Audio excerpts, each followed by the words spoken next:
ticket আর আর ধরে 500 টাকা খরচ যে জায়গাটা হয়েছে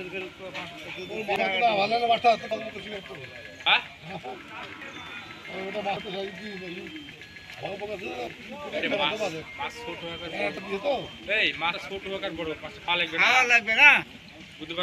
ছোট মাছের কথা বলছি না বড় মাছের কথা মাছ 100 গ্রাম হোক মাছটা খাওয়াবে না এই কথা বলা আছে খাইলে তো ছোটটা মারবি কি করবে আপনি বইটা খাই না মাছ খাই না আমি বাইরে মারা দেব হুপে মাছ আইলো হুপ ফার্মি